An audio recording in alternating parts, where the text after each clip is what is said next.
This week on Mars Musings, I want to share about entrepreneurship. Welcome.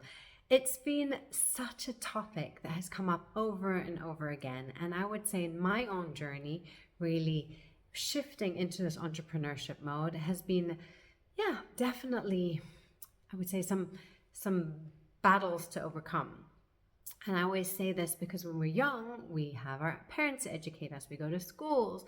Then we have, for example, our teachers telling us what to do in universities. If we go to corporations, we have someone that we report to.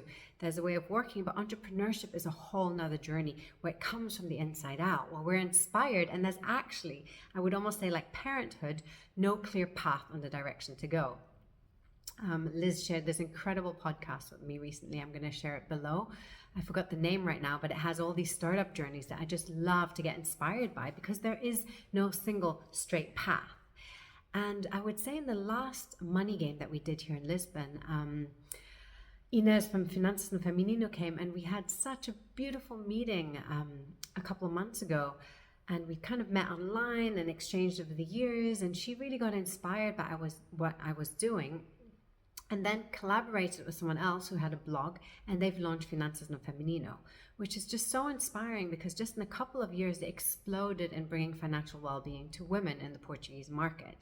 And she said that she was so inspired by what I was doing and took that journey of entrepreneurship because she started in the European Investment Bank, then she moved back to Portugal, she worked at BNP, and finally went into entrepreneurship where she said, the sky is the limit. You can keep creating. And when we make that shift, it's that empowerment from within. And what she brought at the last money game that she was at here, which really hit me hard, was that so many women relate money to their self-value and really saying, okay, I value myself according to the money and different things.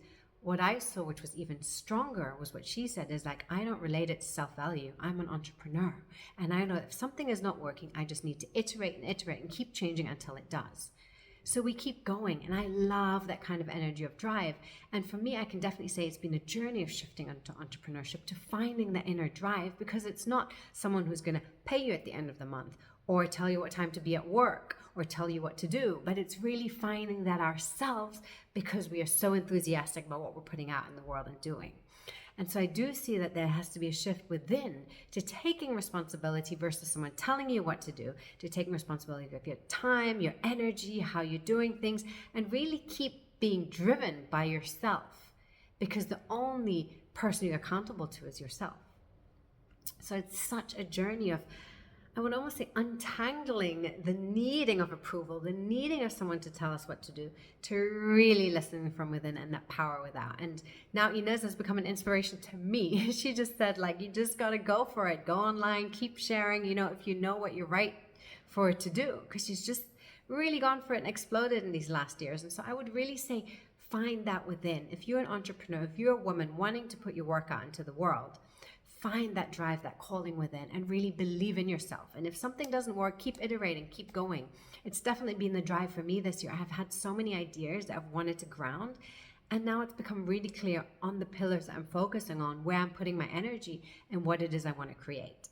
And anything that doesn't fit into that doesn't belong in there anymore, because my energy is limited. I know that what I want to bring out into the world, it's a whole nother Mars Musings I want to go on to, but I had some time this weekend off as my partner was with my son, and like those moments where you're at home and just have like free space, it really came to me like, okay, what is my bucket list? What do I still want to create in the next couple of years? Because I'm turning 40 soon, in the next decade, our life is ours here. And so that enthusiasm came back of entrepreneurship, of the bucket list, of what it is I want to put out there.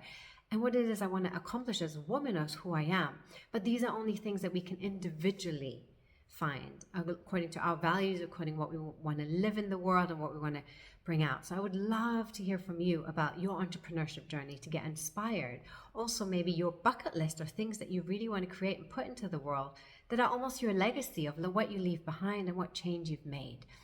I feel each of us has our own purpose, our own work, our own things we're bringing to the world. And it's just a matter of us stepping up and putting that out through our own entrepreneurship, our own drive, and really just sharing that with the world. So my little musings for this week, I hope they inspire you in some way.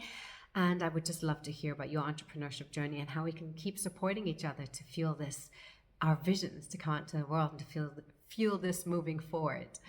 Lots of love. Have a beautiful week, and I look forward to checking in next week with you.